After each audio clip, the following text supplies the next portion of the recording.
रात की नीरव सन्नाटे के बीच एक औरत की दर्द भरी आवाज सुनकर सुधा का रोम रोम कांपने लगा था। ये किसके रोने की आवाज आ रही है? आज तो अस्पताल में कोई मरीज भी भर्ती नहीं है और वो कमरा तो वैसे भी बंद रहता है। सुधा का दिमाग कहता था कि उस कमरे में किसी के होने की कोई संभावना नहीं है, लेकिन दिल जानता था कि आखिर ये आवाज है किसकी। लड़खड़ाते हुए धीमे कदमों से सुधा कमरा नंबर 9 की तरफ बढ़ने लगती है। कमरे के बाहर पहुंचकर वो दरवाजे में लगे शीशे से अंदर झांक कर देखती है तो उसे वहां कोई नजर नहीं आता। सुधा के वहां पहुंचते ही रोने की आवाज भी बंद हो गई थी। हैरान होकर सुधा वहां से जाने के लिए मुड़ती है, तभी उसे कमरे का दरवाजा जोर जोर से पीटने की आवाज सुनाई देने लगती है, जिसे सुनकर सुधा बुरी तरह चौंक जाती है। कौन है वहाँ? कौन है? सुधा के पूछते ही एक बार फिर से किसी औरत के बुरी तरह से रोने चिल्लाने की आवाजें सुनाई देनी शुरू हो जाती है। एक तरफ दरवाजा पीटने की धम धम, दूसरी तरफ वो डरावनी रोती हुई स्त्री की आवाज। सुधा दौड़ते हुए डॉक्टर राघव के कैबिन की ओर जाने लगती है, लेकिन अचानक सुधा को महसूस होता है कि राघव के कैबिन के बाहर कोई औरत काला लबादा पहने खड़ी उसे ही घूर रही है। कौन हो तुम? क्या चाहिए तुम्हें? सुधा के पूछने पर उस औरत के सर से वो लबादा हट जाता है। सामने खड़ी हुई महिला का चेहरा इतना भयानक था कि उसे देखकर सुधा के मुंह से चीख निकल जाती है और वो हड़बड़ाकर जमीन पर गिरती है। उस औरत का चेहरा चेहरा नहीं, राख की एक धुंधली आकृति थी जो सुधा के चीखते ही हवा में मिलकर वहां से गायब हो गई थी। सुधा की चीख सुनकर डॉक्टर राघव अपनी कैबिन से बाहर आ जाते हैं। क्या हुआ सुधा, तुम्हें नीचे कैसे गिर पड़ी? डॉक्टर यहाँ कुछ था। अभी अभी यहाँ कोई खड़ा हुआ था जो मेरे देखते ही देखते राख बनकर हवा में गायब हो गया। कमाल करती हो तुम। कौन होगा यहाँ? जानती हो ना, इस गांव के लोग अस्पताल में इलाज कराने नहीं आते। पिछले 10 दिनों से हम अकेले ही तो पूरी रात बिता रहे थे, फिर इतनी रात को कौन होगा यहाँ? सुधा की आंखों ने जो देखा वह चाह कर भी उसे भूल नहीं सकती थी। आप मेरी बात पर यकीन करिए डॉक्टर, यहाँ कोई था, मैंने अपनी आंखों से उसे देखा। अच्छा आप एक बात बताइए, आपने किसी औरत के रोने की आवाज नहीं सुनी? मैंने खुद अपने कानों से उसके रोने की आवाज सुनी और जब मैं कमरा नंबर 9 के पास गई तो वो आवाज अचानक से बंद हो गई। आसपास घना जंगल है, जरूर किसी जंगली जानवर के रोने की आवाज सुनी होगी तुमने। घबराओ नहीं, मुझे ऐसा लगता है तुम्हें आराम की जरूरत है। मैं ड्यूटी पर हूँ, कोई मरीज आएगा तो मैं अटेंड कर लूंगा, तुम चिंता मत करो। सुधा हॉस्पिटल से निकलकर कुछ ही दूर पर बने अपने कमरे की ओर जाने लगती है कि तभी उसे किसी के कदमों की आहट सुनाई देती है। सुधा पीछे मुड़कर देखती है, तभी एक तेज हवा का झोंका आता है और सुधा के खुले मुंह से काली राख उड़कर उसके मुंह में चली जाती है। कुछ पलों के लिए सुधा की आंखों की पुतली काली पड़ जाती है और फिर अगले पल नॉर्मल रंग में आ जाती है। सुधा अपने कमरे में जाकर आराम करने लगती है। अगली सुबह नर्स सुधा और डॉक्टर सृष्टि अस्पताल पहुंच जाती हैं। आज पहली बार गांव के लोग एक 14-15 साल के लड़के को लेकर अस्पताल में आते हैं। डॉक्टर साहब देखिए ना, क्या हो गया है मेरे बच्चे को। अचानक ही पूरा शरीर नीला पड़ने लगा, इसका आंख ही नहीं खोल रहा है। हम तो जतन करके थक गए, अब बस आपसे ही उम्मीद है। आप बिल्कुल भी चिंता मत करिए, मैं अपनी तरफ से पूरी कोशिश करूंगा। राघव बच्चे दिनेश को अस्पताल में भर्ती कर लेता है और सृष्टि और राघव मिलकर उसका इलाज शुरू कर देते हैं। राघव, इस बच्चे की कंडीशन मुझे तो कुछ ठीक नहीं लग रही। ना तो किसी जहरीले जानवर के काटने का शरीर पर कोई निशान दिखाई दे रहा है और ना ही ऐसा लगता है कि इसने कोई जहरीली चीज खाई हो। फिर अचानक इसे हुआ तो क्या हुआ? मुझे भी कुछ समझ में नहीं आ रहा। फिलहाल आज रात के लिए इसे अंडर ऑब्जर्वेशन रखते हैं। अगर सुबह तक भी कुछ आराम समझ में नहीं आया तो इसे शहर रेफर कर देंगे। रात घेर आई थी। राघव और सृष्टि आज ड्यूटी पर थे। देर रात गए अचानक बेहोश पड़े दिनेश के शरीर में हलचल शुरू हो जाती है और वो किसी जिंदा लाश की तरह अपने बिस्तर से उठकर तन कर खड़ा हो जाता है, जिसे देखकर सृष्टि चौंक जाती है।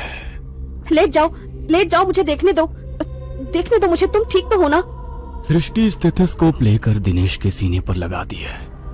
तभी दिनेश एक जोरदार धक्का देकर सृष्टि को दूसरी तरफ धकेल देता है। क्या हुआ तुम्हें? दिनेश, दिनेश तुम ठीक तो हो ना? मैं तुम्हारे पेरेंट्स को बुलाती हूँ। Calm down please. अभी तक दिनेश को अपने पेशेंट की तरह ट्रीट कर रही सृष्टि अचानक ही उसकी आंखों की तरफ देखती है तो उसके पूरे बदन में मानो जोर-जोरी दौड़ जाती है। दिनेश की आंखें बहुत ही डरावनी नजर आ रही थी। उसकी आंखों की पुतलियां पूरी तरह काली हो चुकी थी और चेहरा इतना भावहीन था जैसे कोई मुर्दा अपनी चिता से उठकर खड़ा हो गया हो। एकाएक वार्ड में लटकी पुरानी ट्यूबलाइट झपकने लगती है और कमरे में सीलन की तेज बदबू फैलने लगती है। ये सब क्या हो रहा है?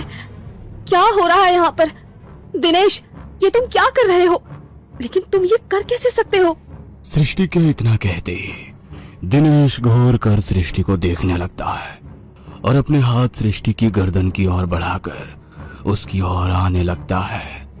सृष्टि डर के मारे जोर जोर से चिल्ला रही थी कि तभी नर्स सुधा कमरे में आ जाती है और दिनेश की गर्दन पकड़कर उसे दीवार में दे मारती है। दिनेश जमीन में गिर चुका था और उसके सर से खून बह रहा था।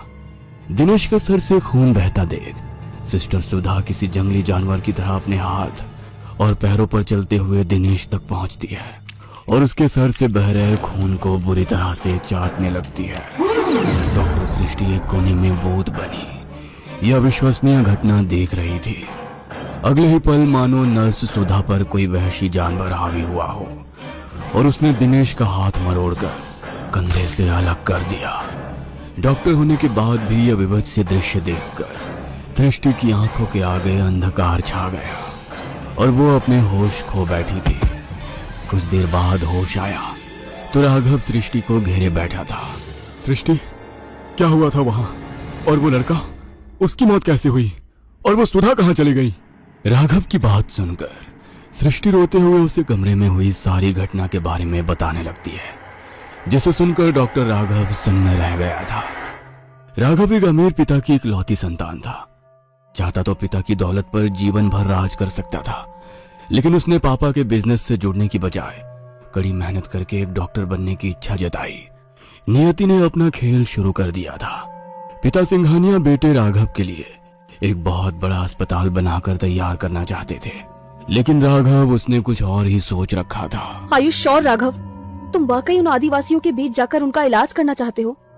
देखो, समाज सेवा के बारे में सोचना और रियल में उसके लिए अपनी पूरी लाइफ को दांव पर लगा देना, ये दो अलग अलग बातें होती हैं। गोल्ड मेडलिस्ट हो तुम। पीजी करने के बाद अगर तुम चाहोगे तो बड़े से बड़े अस्पताल में प्रैक्टिस करके लाखों रुपए कमा सकते हो। मुझे पैसे कमाने के होते ना सृष्टि, तो मैं पापा का बिजनेस भी ज्वाइन कर सकता था। मेरी लाइफ का कुछ अलग ही पर्पस है। सिर्फ पैसे कमाने में मैं उसे बर्बाद नहीं करना चाहता। बड़ी बड़ी बातें करने वाले तो मैंने बहुत देखे हैं राघव। तुम पहले इंसान हो जो सच में इतने बड़े खानदान का बेटा होकर भी उस बीहड़ में अपनी जिंदगी कुर्बान करने जा रहे हो। इतना कहकर सृष्टि कुछ पलों के लिए शांत हो गई थी। Don't be sad Srishti, I understand. तुम्हारी फीलिंग्स की रिस्पेक्ट करता हूँ, लेकिन मैं यही चाहता हूँ कि तुम अपनी जिंदगी में आगे बढ़ो। मेरा इंतजार मत करना, मैं लौट कर नहीं आऊंगा। और मेरा यकीन करो, मैंने ऐसा एक पल के लिए भी नहीं सोचा कि तुम अपनी पूरी जिंदगी दांव पर लगाकर मेरे साथ आओगी। सृष्टि और राघव ने 2 साल पहले मेडिकल में अपना पीजी कंप्लीट किया था। दोनों ही काबिल डॉक्टर बन गए थे। पिछले 8 सालों से पढ़ाई के दौरान दोनों साथ में थे, लेकिन पढ़ाई पूरी करने के बाद राघव ने कहा कि वो अपनी सारी जिंदगी उन लोगों के लिए डिवोट करना चाहता है जिनके पास आज भी मेडिकल फैसिलिटीज के नाम पर कुछ भी नहीं है। तुम किसी भी गांव में जाकर सोशल सर्विस कर सकते हो। ये आदिवासी गांव ही क्यों? मैंने सुना है ये आदिवासी लोग बड़े खतरनाक होते हैं। इनकी अपनी कुछ प्रैक्टिस होती है और ये उसी पर भरोसा करते हैं। मैंने तो यहाँ तक सुना है कि ये लोग दवाइयाँ, हॉस्पिटल, इन सब चीजों में विश्वास ही नहीं करते। आज भी अपने पारंपरिक तरीकों से ही बीमार लोगों का इलाज करते हैं। मुझे तुम्हारी बहुत चिंता हो रही है राघव। पता नहीं वो लोग तुम्हें एक्सेप्ट कर भी पाएंगे या नहीं। तुम बिना बात की फिक्र कर रही हो। अरे ऐसा कुछ भी नहीं है, वहाँ पहले से ही एक हॉस्पिटल है, बस थोड़ा मेंटेन करवाना पड़ेगा, सब हो जाएगा, डोंट वरी। राघव सृष्टि से प्यार तो बहुत करता था, लेकिन वह जानता था उसे अगर अपने मकसद तक पहुंचना है तो इस इमोशनल कनेक्शन को यहीं तोड़ना होगा। सब कुछ छोड़ छाड़ कर राघव झारखंड की पहाड़ियों के बीच बने उस आदिवासी गांव में पहुंच गया था। कच्चे मकानों वाली ये छोटा सा गांव बड़े शहर से आए राघव को काफी अजीब नजर आ रहा था। कुछ देर तक गांव में घूमने के बाद उसे एक बूढ़े काका नजर आते हैं। अरे काका, मुझे राजकीय अस्पताल जाना है, जरा मदद कर देंगे क्या? राघव की बात सुनकर बूढ़ा आदमी राघव को ऊपर से नीचे तक घूर कर देखने लगता है। क्यों जा रहे हो वहां? अस्पताल नहीं, मुर्दा घर है वो। जो वहां जाता है मुर्दे से भी बुरी हालत हो जाती है उसकी। लौट जाओ, कभी मुड़कर भी उसकी तरफ मत देखना। बड़े अजीब लोग रहते हैं यहाँ। मैंने बस अस्पताल का पता पूछा और ये ऐसे आपे से बाहर हो गए। ठीक है, अस्पताल का पता नहीं बताना मत बताओ, लेकिन ऐसे चीखने चिल्लाने का मतलब क्या है? सृष्टि ठीक कह रही थी, आदिवासी जगह है, यहाँ के लोगों को समझने में मुझे अभी काफी समय लगेगा। अस्पताल को मुर्दा घर कौन कहता है? हाँ? उस बुजुर्ग से मिलने के बाद राघव के मन में एक अजीब सी उथल पुथल मच गई थी। छोटा सा गांव था जो बिल्कुल वीरान और सुनसान दिखाई दे रहा था। कुछ देर बाद राघव एक पुरानी सी खंडहर नुमा बिल्डिंग के सामने खड़ा था, जहां टूटे फूटे बोर्ड पर राजकीय अस्पताल लिखा हुआ था। ओह थैंक गॉड, यही है अस्पताल। लेकिन इसकी हालत देखकर तो लगता है यहाँ कोई चिड़िया भी पिछले 10-20 साल से नहीं आई है। राघव ने देखा अस्पताल की दूसरी ओर एक सरकारी आवास भी बना हुआ है। राघव ने सरकारी मकान में जाकर अपना सामान रखा और थोड़ी साफ सफाई के बाद उसे रहने लायक बना लिया। कुछ दिनों की मेहनत के बाद अस्पताल से कुछ कमरे साफ सफाई करके इस्तेमाल लायक हो गए थे। एक दिन अस्पताल के बाहर एक गाड़ी आकर रुकती है, जिसमें डॉक्टर सृष्टि और नर्स सुधा दिखाई दे रहे थे। राघव, हम दोनों भी तुम्हारे इस मिशन में तुम्हारे साथ हैं। अस्पताल हम मिलकर चलाएंगे, लेकिन अभी भी मेरे मन में बार बार यही सवाल आता है कि आखिर इतनी दूर ये गांव में आकर ही क्यों तुमने अस्पताल बनाया?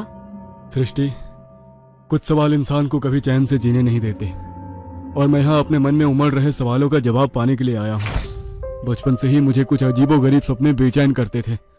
सपने इतने धुंधले थे कि साफ साफ कुछ समझ में नहीं आता था।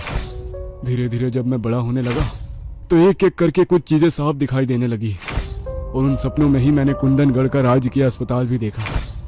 पिताजी से मैंने कई बार पूछा कि क्या मेरा कुंदनगढ़ से कोई संबंध है, तो उन्होंने हमेशा इनकार कर दिया।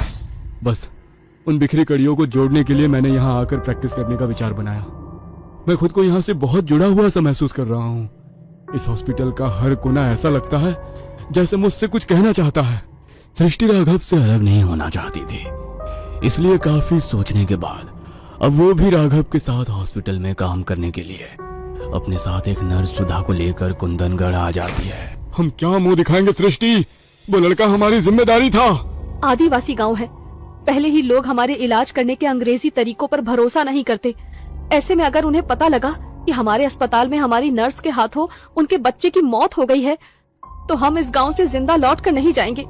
मेरे पास एक आइडिया है, इस बच्चे की बॉडी को सील कर देते हैं और गांव वालों को यही बताएंगे कि शरीर में एक ऐसा इन्फेक्शन है जिसे यदि किसी ने भी छुआ तो उसे भी यही खतरनाक बीमारी लग सकती है, और इस बीमारी के कारण ही दिनेश की मौत हुई। हो सकता है गांव वाले हमारी बात पर भरोसा कर लें। जैसा कि सृष्टि ने कहा था, डॉक्टर राघव गांव के मुखिया को दिनेश की बॉडी सौंपते हुए वही बातें दोहरा देता है। मुझे ऐसा लगता है डॉक्टर साहब ठीक कह रहे हैं, वाकई दिनेश की हालत सामान्य नहीं थी। अगर डॉक्टर साहब का कहना है कि दिनेश को किसी को भी नहीं छूना चाहिए, तो हमें उनकी बात माननी ही चाहिए। कोई भी दिनेश की लाश को नहीं छुएगा, ऐसे ही बक्से में बंद करके ही उसका अंतिम संस्कार कर देंगे। मैं नहीं चाहता कि कोई भी महामारी इस गांव में फैले। गांव वालों ने सृष्टि और राघव की बातों पर भरोसा कर लिया था। फिलहाल तो गांव के लोगों को पता नहीं लग पाया था कि नर्स सुधा ने उसकी जान ली है, लेकिन राघव और सृष्टि के सामने कई अनसुलझे सवाल खड़े हो गए थे। आखिर सुधा को क्या हुआ है? ऐसे अचानक उसने दिनेश को क्यों मार डाला, और अब वो गायब कहाँ हो गई है? आखिर क्या है इस अस्पताल का राज? क्या नर्स सुधा पर कोई शैतानी ताकत सवार हो गई है? क्या राघव और सृष्टि यहाँ से कभी निकल पाएंगे? जानने के लिए देखना ना भूलें अगला भाग।